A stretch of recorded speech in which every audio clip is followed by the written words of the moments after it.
Was I right here loving me? For a while we were cool in the groove and our love was on. But I still remember how it felt when our love was gone. Ooh, yeah.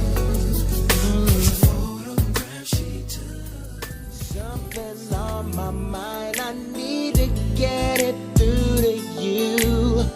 Understand I'm so infatuated by you. You with me would be so hot, I cannot explain. This is Matt Fife, R&B guru of RnBhaven.com. I'm back with R&B singer Case to talk about his upcoming album, The Rose Experience, due on March 24th. Case, it's great to have you back with us. What's up, man? Thanks for having me. So, the last time we talked, we discussed how long it's been since your last album release. It's finally coming in. You've got the album now, The Rose Experience. It's about to be released. How does it feel to finally get a new album out there? It feels good. I'm happy that I finally got the situation the way that I wanted it and was able to put this album out because I was, real happy with what I was able to do with it. I've been waiting for the chance to put it out and see how everybody responds to it.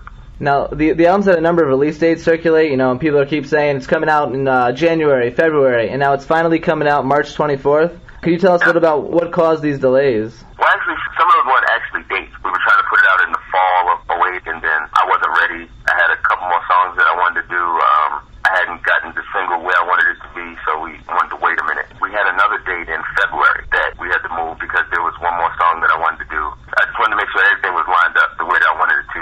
Since it's been so long, I figured making it wait a little bit longer wouldn't hurt for the sake of getting it right. So one thing that's interesting about the album is you're apart from Def Jam now. It's on an independent label. You can get a feel for how this has changed it already because you're saying a lot of, what I wanted to do. So how is working as an independent artist differed from working at Def Jam? Well, that in itself is the best thing about it. To me, it's like I get the chance to make the songs that I want to make and say what I want to say without having to go through the red tape and having to consider a whole bunch of other opinions about it. At this point, it's like if I like it, I make it, and then we put it out. That's the best thing to me because one of the problems that I had at Def Jam was that I would have a song that I wanted as the single, and I would get argued down that we couldn't do it and they didn't want to do it, and then put out what they wanted, and then 6 months later come to me and tell me I was right. We should have put out this other song. So, and that conversation is cool maybe once, but after a few times of having that conversation, it gets real frustrating. So that was something that I definitely didn't want to deal with anymore. Doing it independent was the best way to ensure that I didn't have to deal with that anymore. Now, because of the greater input you had into the album, do any more experiences from your life highlight in the album or show up in the themes? Yeah, actually, I think what shows more than anything else is it's a little lighter, the sound of it. I wanted to have more fun with it and get deeper into the actual relationship issues that I'm talking about. I actually do have a song on the album that deals with the real life issues. Some of them I've dealt with, and the other ones I know for a fact that tons of other people have dealt with, especially nowadays with the recession and everything. So that definitely has crept into it. So you mentioned the album's a little lighter, it's got a few more of these songs on them. How would you compare it overall to your older work? I think it's consistent with the other work, but like I said, the way it actually sounds, like for instance, songs like Happily Ever After and Missing You, they were dark sounding songs, regardless of what they were about, the sound of them were dark. And what I wanted to do was make the music sound a little bit brighter, and I think I definitely accomplished that on this album. It's just a little more fun. Earlier we talked about your past collaborations with Joe and Ghostface. Do you have any collaborations on your newest album? No, actually on this album I have no collaboration. Actually, I went the complete opposite direction with it. It wasn't so much of a plan, but usually when I have done collaborations, it's because I'll have a song done and it fits to have someone else there. But I don't like to force collaborations for the sake of having collaborations. And so I didn't really steal any on this album, so I didn't do any. Now, there may be some coming as far as on remixes and things like that, but on the actual album, it's just all me. So the album's name is The Rose Experience, and I thought it was kind of an interesting name. Does it have any particular meaning?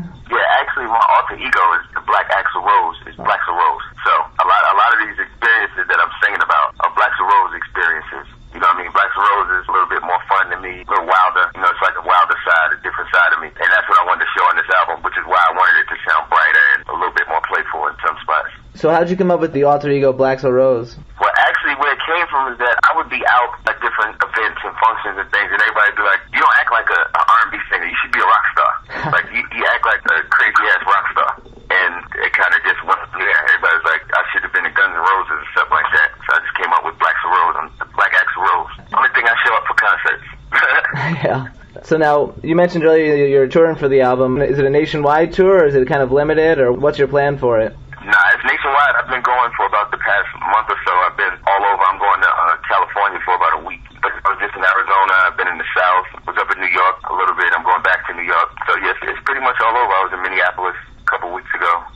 throwing things back again to a different time, what made you decide to go independent? What made you create your own independent label with Indigo Blue? The biggest thing that made me go independent was that I needed more freedom, be it creative freedom, making the album, or just the freedom to put the singles out that I feel should be out. You know what I mean? And to give it the attention that I feel like it needs. When I have an idea of what the single should be, I have it for a reason. You know what I mean? I feel strongly about it. And a lot of times you can't get away with that at a major label because you have a whole bunch of other people whose jobs are on the line and they have their own opinions, be they right or wrong. You know, they are opinions. That was just something that I wasn't willing to continue to deal with. All right, wrapping things up, you're touring now. You got the album coming out March 24th. Where do you see yourself going from here? I mean, I'm going to continue to tour. I'm going to get started on another album right away, actually. And I'm just going to keep going. There won't be any more long layoffs like that anymore, so, nobody has to worry about that. I'm just going to keep working hard. That's all I can do at this point. All right, well, thanks a lot, Case. I wish you the best of luck with your upcoming album. Hope everything goes well. Thank you. Also, I have all the tour updates and new music from the album and, things like that on my MySpace page, which is myspace.com/